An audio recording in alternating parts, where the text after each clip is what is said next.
Hi, I'm Connor Fowler, And I'm Matt Smith. and welcome to Apocalypse Duds. Today we wanted to bring you a special show to celebrate and possibly denigrate the end of the year. We are joined by Renato Pagnani, a great friend of the show and the show's earliest supporter. He was and is a day one Apocalypse Duds goon. In fact, he was a founding member. Alas, his real-life writing career got in the way. Renato, Ren to his friends, has written Pitchfork, Rolling Stone, and many others. We wanted to get some of his opinions and share some of ours. We hope you enjoyed. So welcome. Welcome. Yeah. Thanks for having me.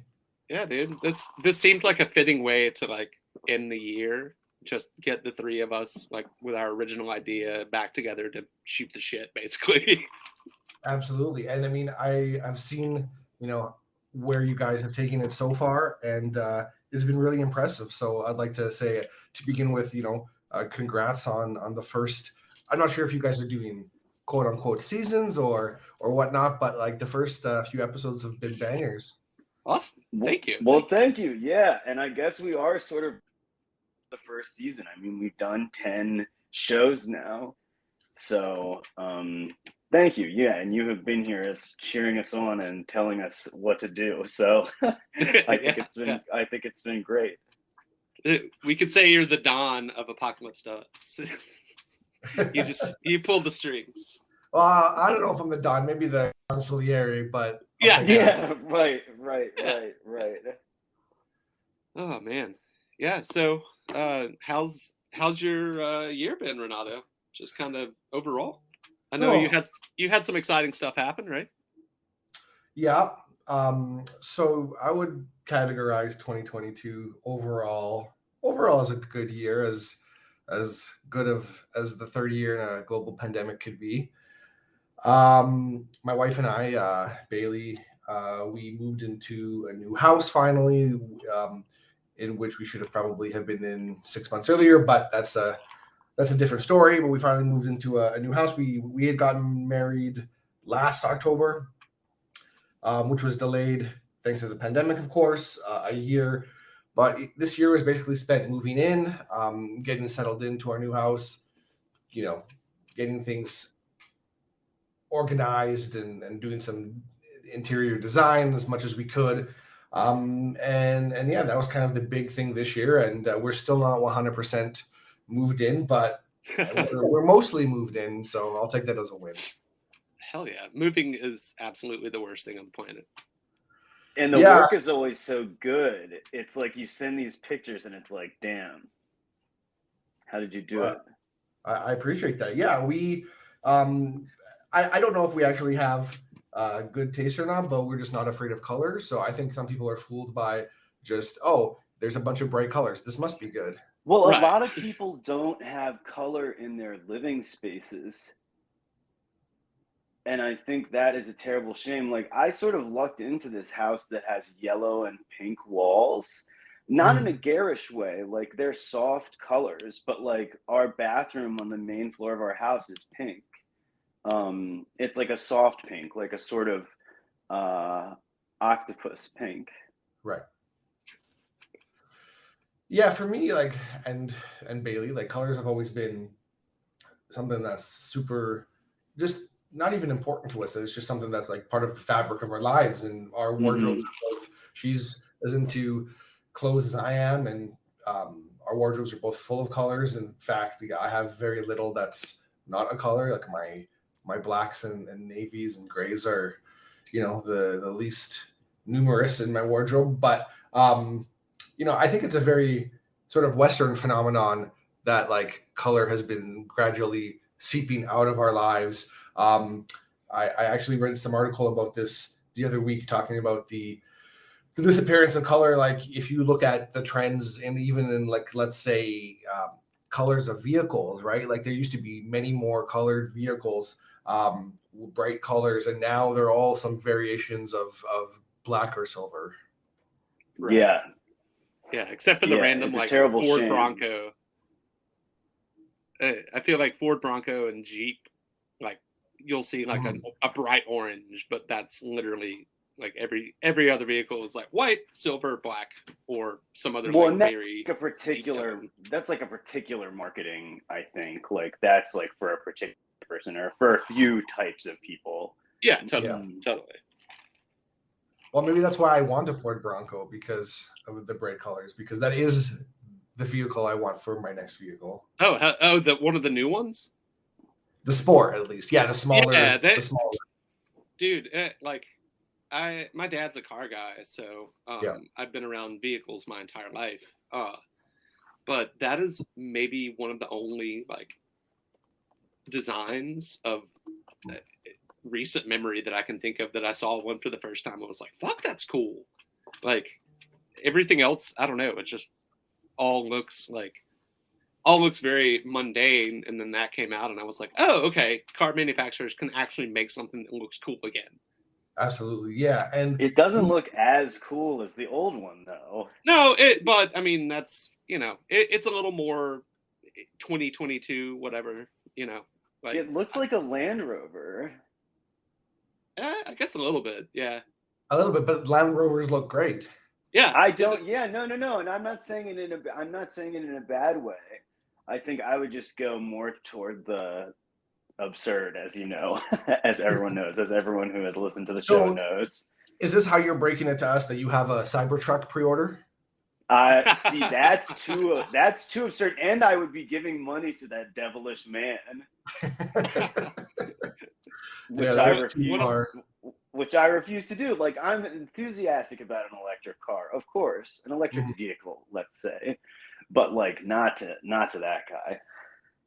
Yeah, one of the funniest fucking things of this year in my Tesla stock just dropped, and like I'm not a financial person, I don't have stocks, whatever the fuck, but just knowing that asshole sits up late at night thinking like, well, maybe not, but as rich as he is, I would be thinking, holy shit, what the fuck's going on? How do I fix this? Instead, he's just shit. Oh no, 1% of my worth. Yeah. Well, I mean, I think it's clearly, and I don't know much about these things either, so I might be talking out of my ass as I want to do, but like I feel like it's just a massive course correction. Like this is Tesla is at the end of the day a vehicle company, not a tech company, and it has not been valued like a car company. I mean, it's been valued so much more than like the second most valuable car company. Oh, totally. Yeah. And it's just coming kind of back in line to like what it should be, especially now that other manufacturers are catching up. And from what I've read, like surpassing Tesla in terms of electric vehicles is, starts to make sense. Yeah. Oh, totally. It's definitely been overvalued, and he is maybe the world's most gigantic prick. So. But alas. So what Connor had the idea to do what we might call an ensemble investigation, i.e. what we're all wearing. I like that phrase, ensemble investigation. I feel like it's a great euphemism for what we might colloquially know in other terms, but that's a great idea. Yeah. We've been kind of workshopping. That's what we've come up with. So, what the kids might call a fit check. Right. The kids these days. And their fit checks. So Renato, what you got on today? No one under the age of 20 has ever listened to this show. Probably not. Well, that's not going to change with me, so I apologize. I've got on. So I have not, and we'll get into this later. Like I haven't bought too many new clothes in 2022, but I've kind of splurged over the last week or two now that there are a bunch of like end of the year sales and of course Christmas, and I've received some wonderful gifts, most of those being clothing. But right now I'll start with I've got a cardigan on from the skateboard brand Huff, actually. Oh, all right. This was a recent purchase I made from a local skate shop. It's kind of a faux mohair cardigan that's a split design. So half of it is, at least half of the front is like a kind of a caramel brown, and the other half is a forest green. And on the back, there's a a graphic of this woman smoking a cigarette and she looks like she's like in the design style of like the 30s.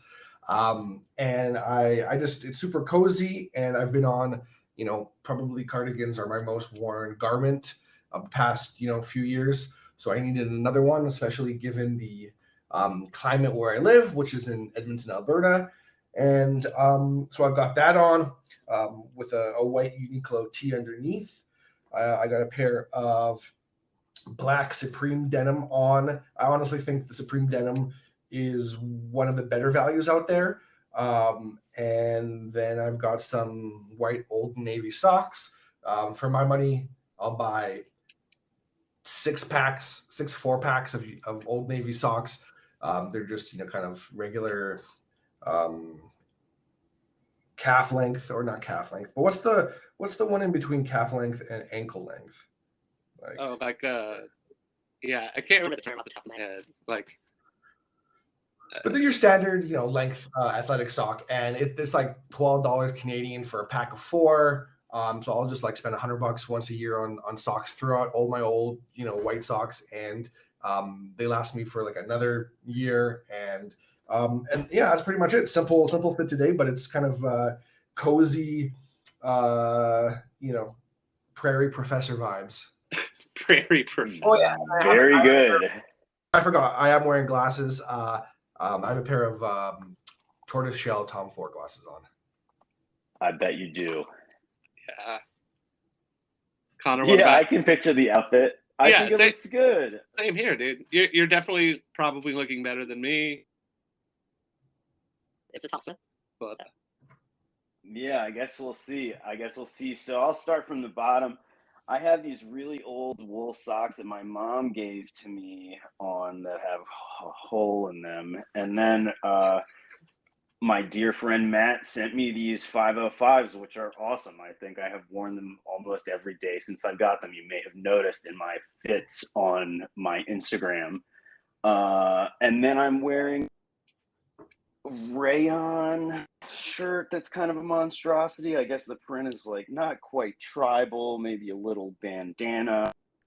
And I have this white cable knit sweater that I got for Christmas, which I think is nice. And I'm wearing my Shuron Ronsier with a whip back ear cable temple. That's a combination of words that really are words, but anyway.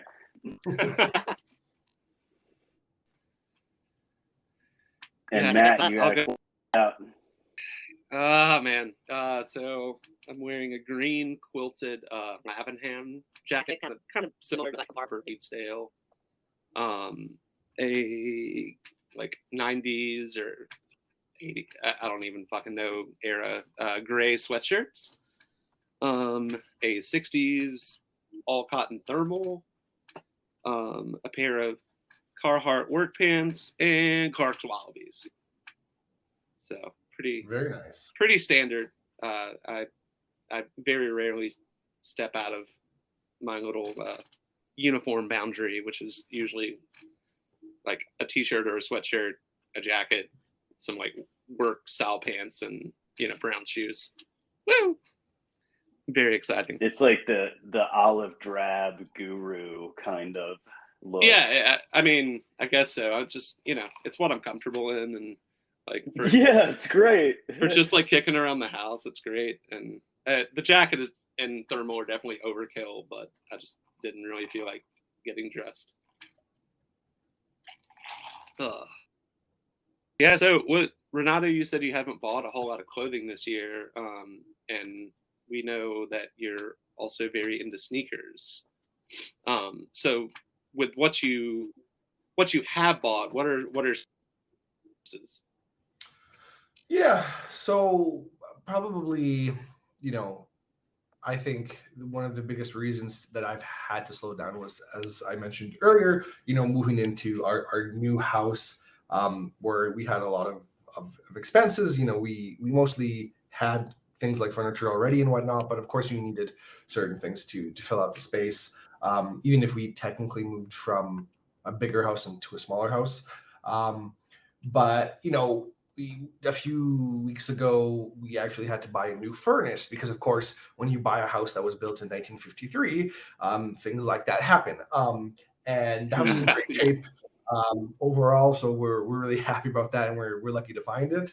But that was an unexpected expense, and so I also think it's just kind of part of where I am, sort of in my sartorial journey, so to speak. Like I kind of feel like my wardrobe has kind of reached a place where I have most of the basics, and even I've kind of filled in a lot of the gaps, and I'm kind of happy where it is right now.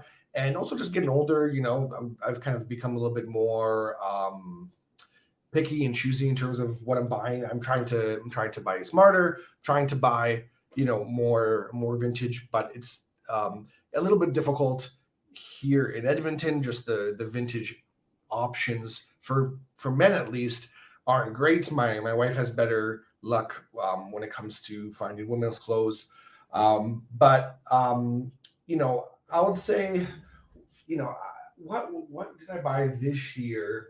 Honestly, what I bought this year, yeah. So in terms of sneakers, I probably have bought the least amount of sneakers that I have. I used to have a much larger collection, probably verging on 40 to 50 pairs, and which, like, in terms of sneakerheads, is not that many, and which sounds wild, but I kind of have consolidated my collection down to about 12, 13 pairs, a much more manageable number. I'm actually wearing most of them, although, again, given the climate that I live in, I'm pretty much not wearing my sneakers for 3 to 5 months a year because right. the snow and the slush and the mud will ruin them. But I would say the two pieces sort of that stand out to me is I finally bit the bullet and bought an Arc'teryx shell for skiing. I was able to justify the purchase by saying, hey, I'm going to use it when I'm skiing and out in the outdoors in the winter, which is true. I have used it for those purposes already. But I was thankfully able to find it on the, I forget what they call it, but Arc'teryx has a website where they sell like refurbished items, basically, or like items that have been returned. And so I was able to get this shell at a really good discount, and their stuff, especially some of their most popular shells, don't go on sale that often. So I was able to find it at a very good price. It's their Alpha AR shell, so it's kind of a two-toned shell that's kind of a burnt orange with a kind of a lighter yellowy orange underneath on the kind of bottom of it, and that's just something kind of I've lived in all fall into the winter. And in terms of sneakers, I would say my favorite pair that I acquired this year was a pair of New Balance 990 V2s, part of the initial sort of Teddy Santis design drop from this summer. Everybody was excited about the 990 V3s in the pack, but as a man of taste and sophistication, I think the V2s were the one from that pack. But all three, there was also a V1. I mean, all three were great. They're basically a twist on sort of the classic, New Balance grays, but there's sort of some nice details, like a faux sort of aged sole, kind of a cream sole with a nice sort of brownish tan patch on the back. And those are probably the two pieces that I acquired this year that have for me. Okay. There's a third one, and I would be remiss if I didn't mention them. And I'm not alone in this. I can't say I'm the only person who have bought these this year, but I also bought a pair of Our Legacy Camion boots. Oh. And I'm just a huge fan of those. So they're essentially a modernized, or not even a modernized version. They're literally a rip of them. But Margiela put out a boot in the early 2000s, and Our Legacy essentially just resurrected that exact design a few years back. And I bought them in the olive colorway, which is kind of a nice greeny brown. And yeah, they're just a great kind of boot you can dress up, you can dress down, and I've been wearing those a lot this year too. Yeah, those are sick. Oh, yeah. You're definitely a man of taste. And honestly, like, I'm not really a sneaker person, but some of the New Balance from this year have been so fucking good. Like, I'm considering a pair. Yeah.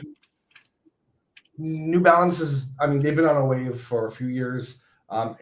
Anybody who's interested in sneakers would tell you that. And which is great because, you know, as much as I love Nike and I mean, you know, everybody understands that they're the top dog. I mean, it's nice to have, and it's not like New Balance is some niche boutique, you know, small brand or anything. They're not. They're massive, but it's nice to have brands that aren't Nike and Adidas, you know, have these good collaborations and have these and release this good product just so that there's, you know, some A, competition in the space, and B, like, you know, you're not always wearing a Nike shoe. Oh, for sure. I just bought some fucking Reeboks, which never would have had on a bingo card of any capacity. And, which model did you get? They're the what is it? It's like Connecticut Edge 2.5 or something. I don't know. They remind me of like 90s Adidas trail running shoes that I always used to wear growing up. And, yeah. Like, I don't know. I've been on the hunt for something like insanely comfortable. Yeah, I pulled the trigger because they were on sale and the colors are dope. But yeah, Reebok is another been doing great stuff. I mean, Reebok's had a good few years. I mean, I think when we're talking about sneakers, you know, the brand that has sort of jumped up highest in the power ranking, so to speak, is probably Asics. Like Asics had a great year. The Gel Cayano 14 was maybe the most you know, popular non-Nike silhouette across Instagram and across, you know, certain audiences. And they've had other, my favorite sneaker of the year was probably a New Balance, an Asics sneaker. It was the Asics House Studios collaboration. House Studios is a little boutique in Australia, and they just put together a really nice collaboration on the Gel 1130 with some kind of, there's some hairy suede on the Asics logo and just some kind of nice muted navy and cream colors. And but you know, they've had a great year too. And you know, it's nice to see all these other companies doing this kind of you know, really interesting sort of work, whereas you didn't see that outside of Nike and Adidas for a while, you know. So it's great to see that. Yeah, you don't have, you can look elsewhere, and you can also find something that's maybe a little more off the beaten path, and you know, and it's just great to see. Always remind me of two things, however. Tennis team, because that was like the shoe of choice for most people, and the early 2000s when the like what is it, the Onitsuka or whatever tiger, the like classic shape was all the rage with basically everyone on the planet. I don't know why. Those two memories will always stick in my head. That model in particular feels to me like kind of a vestige of like the original #menswear movement. Oh yeah. Yeah. GQ is like, you can wear this with a suit.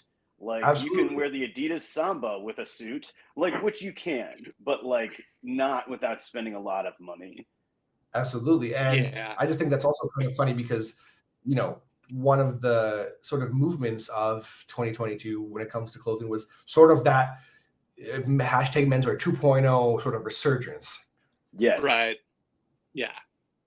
Yes. And I'm happy. Like, I'm happy that it's back. Like, I'm uncomfortable all the time. But I would say that, like, I'm less comfortable in sneakers than I am in whatever the fuck else it is that I'm wearing. So I'm a little bit happy to see it, even if it is, like, sort of dull, or can be very dull. But I guess everything can be dull. I don't know if I've seen you too often in a sneaker, Connor. I don't even have that many. Like, I've gotten rid of a few. I just like, because of the working in the school, it's like I don't want to get roasted by 8-year-olds, you know. Not that I would, but it's like I don't want to be wearing super duper nice sneakers to the kindergarten class.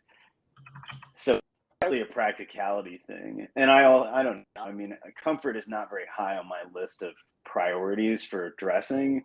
So I'm just like, probably, what the fuck I mean, I brought hiking boots up here. I brought wallabies up here. And of course, I brought penny loafers. Solid choices. I mean, Great. Yeah, that's a great rotation. yeah. Wallabies It covers all the bases. Yeah, you know. Because you're wearing them now, right? Yeah. I mean, they're not. Just being completely honest, I've always enjoyed Clark's, like Desert Boots and Wallabies. Yeah. For more than like 4 hours on either of those, you will absolutely wreck yourself though. Like that's the only bummer You're about fucked. them. Yeah, like you're really fucked. Well, they have no support. Yeah, they don't really have any support. I mean, No. They have no support. They have no support. A crepe sole is flat. But yeah, I know what I mean. I make the mistake of wearing these to like the markets that I do, and you know, a couple of hours into it, I'm like, I'm a fucking idiot. I need you to sell me on the Clark Wallaby, because that's one silhouette that I have just never gravitated to, and it just has never clicked for me. It's just something about that shape and like the toe area in particular. Just I understand why people love it and its, you know, significance culturally. Obviously, you know, it's the footwear of choice for the Wu-Tang Clan. Right. But yeah, it's just something about that has never sort of connected with me. So I need you guys to sell me on that. What am I missing here? I mean, I got mine for free. Oh yeah, that helps. Yeah. I mean, in my opinion, it's an objectively ugly as sin shoe. But I also like that's kind of like the appeal to me. Like it is. I don't know how to sell you on it, but like it's ugly, but like in a cool way, for lack of a better. And they're a little bit comfortable. Oh yeah, You know? I mean, for like kicking around, or like if you're not walking or standing all day, like they're great. But well, and importantly, like people are interested in ugly stuff now. They're more interested in ugly stuff, I would say, earlier in the pandemic. But even still, we see that the ugly stuff is here, at least for a while. Right. Yeah. And I would include the Wallaby in that thing. But it's like some of the kids at the school have said to me when I wear them into the school, like, oh, there goes Mr. Connor. He's wearing the white man shoes. They're not wrong. Yeah, they're not wrong. Renato, have you ever seen the Paraboot Michael? I'm not sure if I have. Now I'm on my computer, so I'm going to Google this. It's a kind of like. Okay, yeah. I'm familiar with this model for sure. It's almost like a. What are they? The toe is just like a. What do they call this? Like a Norwegian kind of Norwegian. Style? Yeah, I think Norwegian toe. So yeah, something like that. I think I could mess with that more. Yeah, I feel like that's more up your alley than like Wallabies are. And it's kind of like a similar shape to me.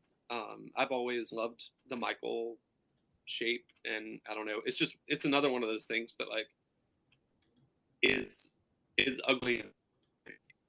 So yeah, I don't know if you're footwear. Yeah. You just gotta, you Like gotta test it out. It may not be for you. Yeah, that's fair. Not everything is for everyone. Exactly. So what about for you then? Music this year, which we said earlier, you have done some writing level about music. So we were wondering what your top whatever of this year was, because I don't want to answer 10 if there aren't 10 albums to speak about this year, you know, which of course there are. Oh, absolutely. And I do think that like 2022 was a great year for music. And I think for art in general, like I also think it was a very strong year for film too. And I think that's sort of basically a side effect of like nobody, well, one, nobody wanted to release things like in 2020 or 2021 necessarily because they wanted to hold off. And like, you know, especially if you're a musician, you can't tour. And when there's a global pandemic going on, and although some tried, and also, you know, that's where most of the income for artists come these days. And even then, like I've heard recently that touring still isn't able, you know, given the financials and how much things cost now and inflation and whatnot, touring still, you know, they can't break even a lot of times, let alone make a profit. So I know it's been very difficult for artists to make a living, which is terrible. But I think not only have they been holding off releasing some of this material, but over the last year or two, they've had time to sit around and record new stuff. So I think it was a great year. And you know, this is something I've been thinking about, and as I usually do at this time of year, kind of just thinking what, you know, I listened to most this year. What was my favorites? And for me, I kind of think there were three albums that really sort of run the gamut in terms of genres and whatnot. So I would say, you know, my favorite three albums, in no real order, but were Destroyer, who is Dan Behar from Vancouver, put out a really great record this year called Labyrinthitis.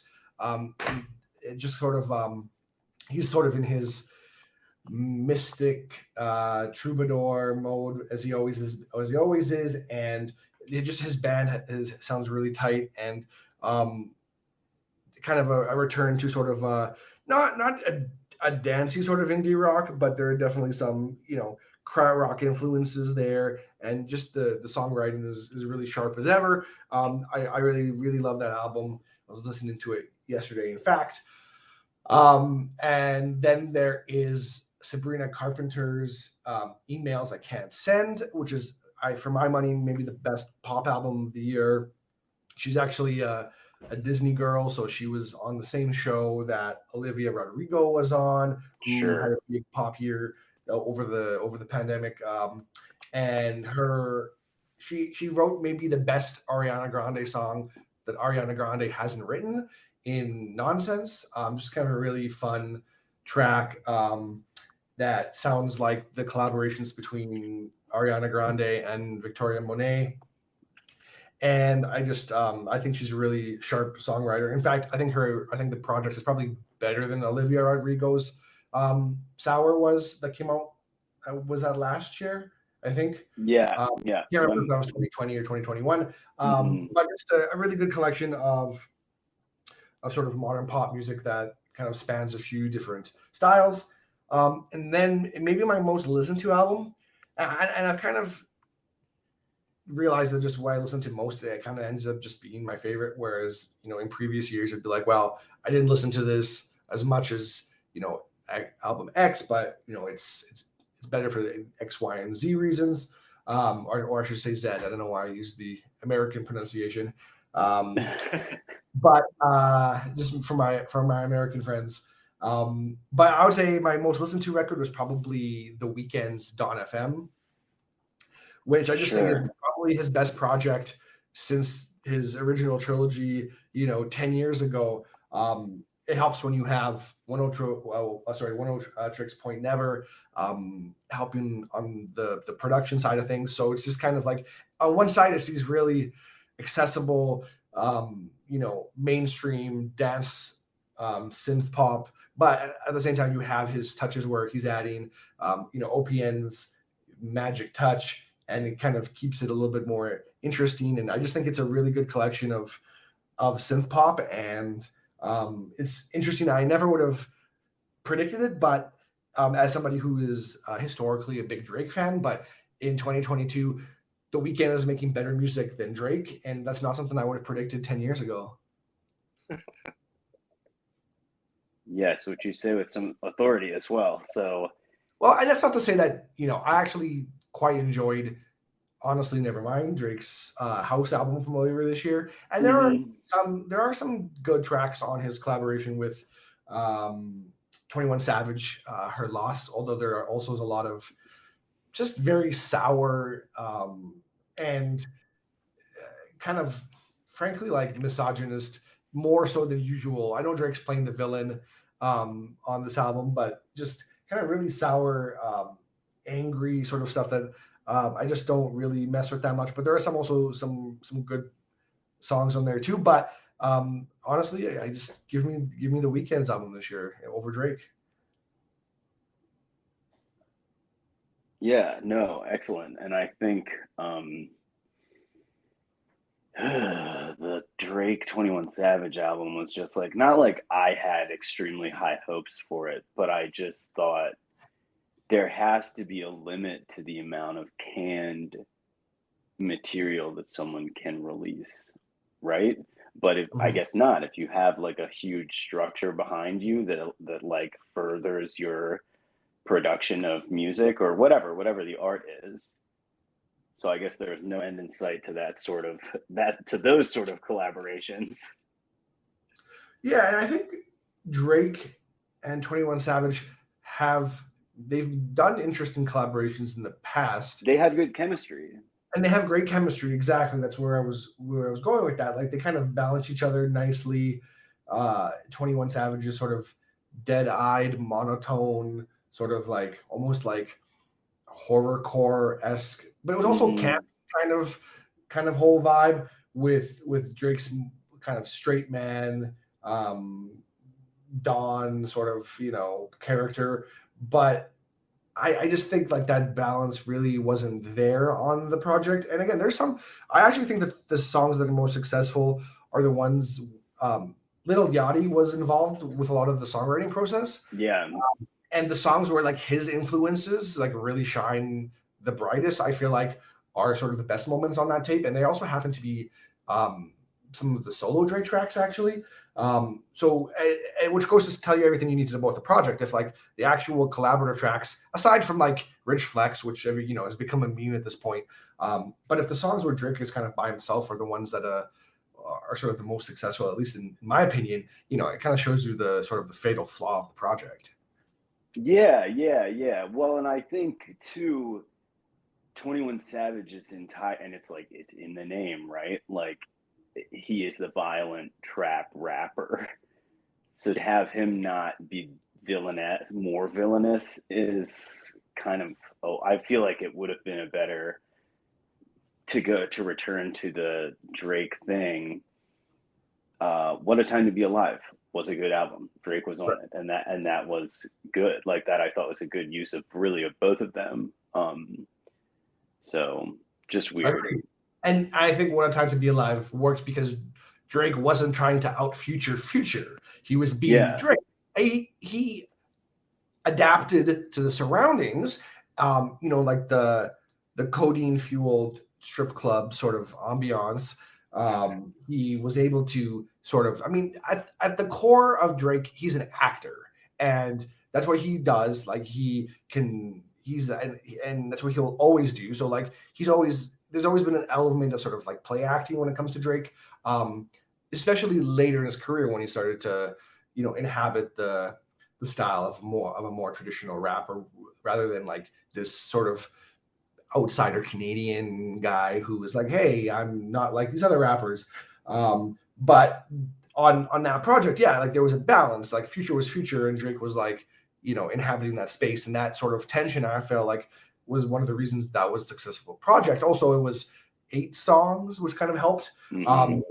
Her Loss is something like 17, 18. I can't remember the exact number of songs. But again, you have Drake trying to basically be, it's not good cop, bad cop here. It's bad cop. And like 21 Savage, you already have that. So trying to sort of do the same thing, that's not the best sort of mode for Drake, I think. Drake's just trying to, reignite his acting career from Degrassi. Like that's where he comes from. Absolutely. And honestly, you know what? Speaking of that, like I'm actually surprised that Drake has not been like has not forayed into film like by this point. For sure. I'm pretty surprised by that as well. He's a very decent actor. He was great on SNL. I forget if he's been in once or twice, but you know, he why nobody has put Drake in a rom-com as the lead man. Honestly, he would kill in that role. Like opposite, I don't know who would be age appropriate for him. I mean, he's my age. 17-year-old. Millie Bobby Brown and Drake. Yep. Oh man. But you put him in that role and you give him a good script, I think he would kill it. So I'm not sure why. I mean, he hasn't done that, but I don't know. I think it'd be a no-brainer. He's very charming. There's no denying that he's very charming. This whole discussion is making me realize that I have listened to maybe 3 records that actually came out this year. Well, and what are those, Matt? Dude, the Archers of Loaf record came out in October, which I really wanted to love because that is one of my favorite bands. Okay. However, it just like it doesn't sound what I would want from that band, which is fine. People change, people get older. This is the first record since like 98, I think. Okay. But MJ Linderman, which a friend of mine sent me a track, and I was like immediately just like, whoa, this is fucking sick. And I think that was like on the Rolling Stone top 100 of the year or something. But he's like kind of an indie alt country in a way, like punk kid from like Asheville, North Carolina. Right. Good stuff. And actually, I cannot think of a fucking third record. But my big thing of the year was discovering a bunch of bands that I've missed from the past decade, and they've all broken up now. Yeah. So, what Matt likes to do is to discuss music and be very interested in it, and then also discover that the band is no more. Yeah, that's like my something that happens a lot. That's my special secret skill, is finding a band that I missed somehow in the past 10 years and realizing they're great and they just fucking broke up. Well, what are some examples of these now defunct bands that you've recently discovered? Let me think. A band called Happy Diving. I think they're still like technically active, but sure. They put out a couple of records, and I don't think they played like one show in the past 6 or 7 years. A band called Iron Chic, that I think they're actually somewhat still active too, but I think they're like the first record that I started listening to of theirs came out in like 2017. Those are the 2 that like kind of mainly come to mind, but I don't know. I stopped paying attention to like new music for a long time, and I'm kicking myself about it, but it's still enjoyable, and it's still available.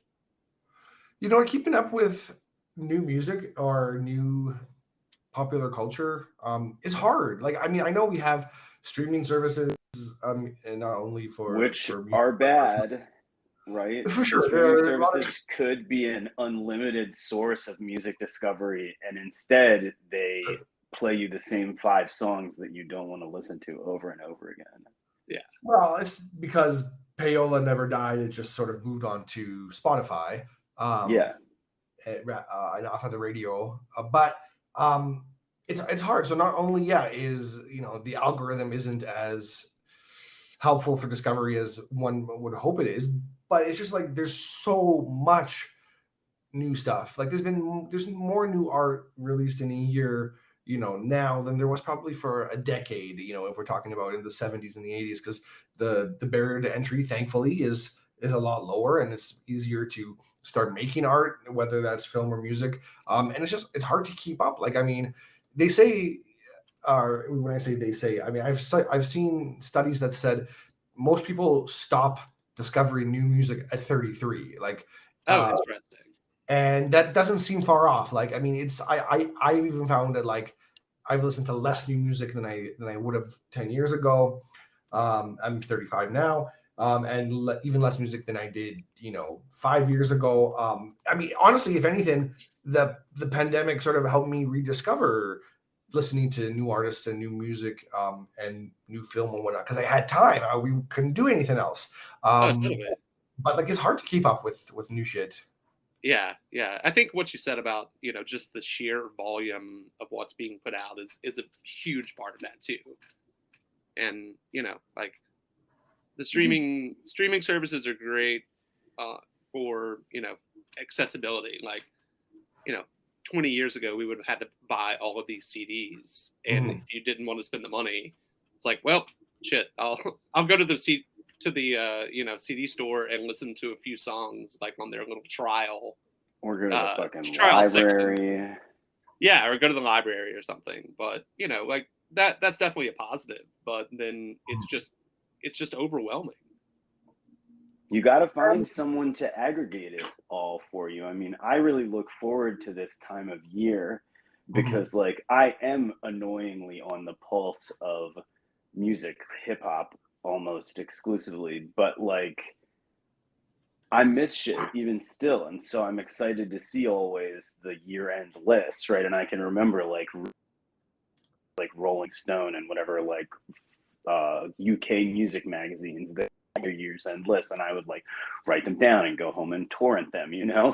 So I am not like cursing the streaming services totally, but they leave a lot to be desired, especially like because I give them money every month. Oh, for sure. So, Connor, what's your top of this year? So I did write this down, and this is obnoxious because like I am so musically far from even like March. Right. I don't like I saw Pusha this year. He released an album this year. He's one of my favorite artists. Right. But I don't think I would put his album at the top of this year. So I wrote down 5, but I will keep with the 3. Okay. Killing Nothing by Boldy James was excellent, tremendous. I mean, I think he released 4 albums this year. So my number 2 album is also a Boldy James album. Fair Exchange No Robbery with Boldy James and Nicholas Craven, which has all of these weird samples, which like that's pop, that's rap music, right? It's like weird samples, but these are like kind of ethereal, like really out there, beautiful piano, like the kind of stuff that I like. And Boldy is just like doing his over top of them. And then I would have to include Sick Sweatshirt in my ranking this year as well, which is insane that album came out this year, but it did. Nice. Good. The Boldy James thing goes back to the like accessibility of putting out a record. Like he put out 4 fucking albums this year. That's crazy. And they're not all amazing, but like at least 2 of them were very, very solid. Yeah. I mean, you've sent me a few tracks, and like I'm not a huge like hip hop or rap person, but like it's very enjoyable, and it's old school enough, Yeah. It's old totally school enough, and like it has like some, it benefits from modern technology, but it still is definitely like an old kind of music. Right. Totally. So since we have all shared our music, I was going to say, finally, I guess, Renato, do you have a like, was there a piece that you enjoyed writing the most this year without like throwing someone under the bus or whatever? Well, thankfully, I'm in a place in my writing career where like I get to be pretty selective about what I write. Been doing this for a long time, and also like the editors I work with like are great, and they understand what I like to write about and what I'm good at writing about. And so they tend to throw me pieces that I'm going to enjoy writing, and I think that was the case for 2022. It was I stayed busy writing, and I was able to do a few really cool pieces. I would say 2 stuck out for me. in particular, I've been. I kind of began back in the day writing about like music exclusively, and writing album reviews, writing profiles of artists, and things of that nature. That's kind of how I broke into the game, and since then I've sort of started to become more of a generalist, just writing about things that interested me in general, and lately have started to write more about fashion and menswear in general, which has been really satisfying for me on a personal level. As much as I love music and it's one of my biggest passions, I would say clothing is probably even more a passion than music, or at the very least, an equal passion. So I've started to write for this Canadian magazine called Sharp, which is essentially the Canadian GQ, maybe with a little bit more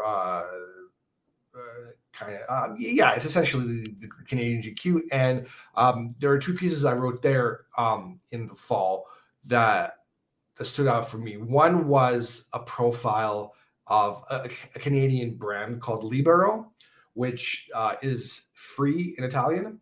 And it's just kind of a really neat, small brand that's making some really cool pieces, that does a lot of really great storytelling. And basically, it was a profile of the brand. So I got to interview the one of the co-founders of the brand, Adam Apugliese.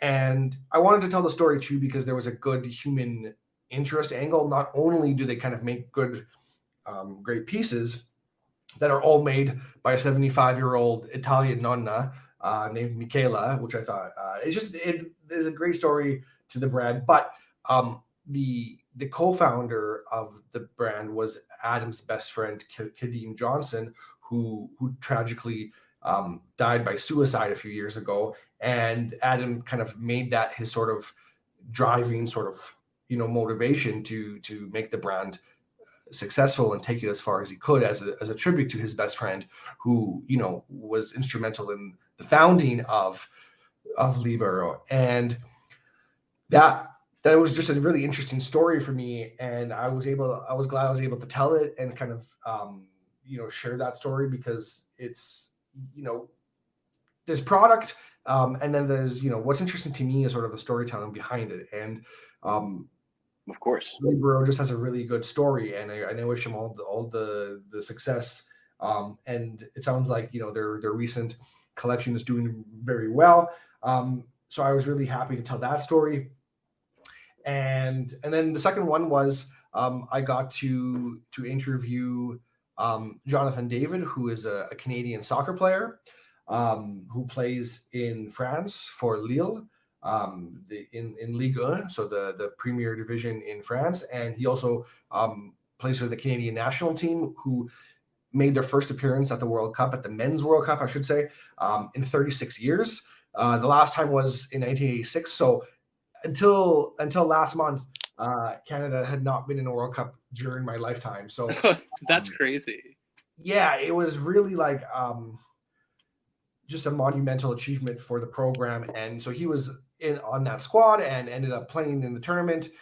So I got to speak with him in the fall and just kind of talk to him about his career and also relating it back to his personal style. So that was kind of a really cool opportunity. Now I can forever say that I've interviewed a World Cup player.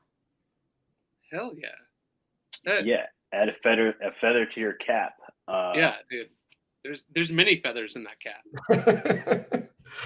I appreciate that. Maybe there's small ones, and maybe. Well, I follow you, right? I mean, so I see what you are writing. Yeah, I think that they're good pieces as well. I mean, of course, yeah, you did tell the story, and it's and I'm speaking about the Libero one. And I'm like, because when did this come out? Not very long ago, even. Yeah, I remember this. Yeah, that piece would have been in October, I think. Yeah, October 14th. I remember this shirt. I'll have to check it out. Yeah, yeah, they do a lot of cool, sort of, like, a blend of sort of classic menswear, but on the more casual side of things, but updated for 2022, like through a kind of a unique lens. Like the most recent collection that they put out was all based on like the workwear that Adam's dad would have worn. I think he's a carpenter and maybe perhaps a jack of all trades. A lot of those, especially immigrant fathers, did everything, so to speak. But like, so there's a cool work jacket that's like kind of like a more luxurious version of like the Carhartt Detroit jacket. Oh, okay. That's like it's like a waxed cotton material, and actually that is one of the pieces I would like to buy in the next little while. And there's some other cool pieces in that drop, but yeah. And how many like publications do you regularly write for at this point? There are a few right now. I would say there are maybe 2 or 3 at this point. Okay. Like, one's a local magazine here in Edmonton called Edify, and I'll write a lot of like sort of local focused content for them, which is great. They're one of the actually probably the only publication here in Edmonton that like pays their writers like a fair wage, so that's nice to be able to do. And then there's sort of the things I've written for Sharp recently, and I'm still branching out. I've got some things that in the works for 2023. Hopefully, I'm always trying to expand sort of the repertoire of publications I'm writing for. But basically, it's whoever will say yes to a pitch I have. And as I try to write more about men's fashion, I'm starting to write for some of those publications as well, and hopefully that continues in the new year. Yeah, I was gonna say, finally, from the pieces that I have read of yours that are about sports, do have enough like fashion or clothing, I guess I should say, in them that I'm still like, yeah, like I'm gonna finish this article. Yeah, well, we're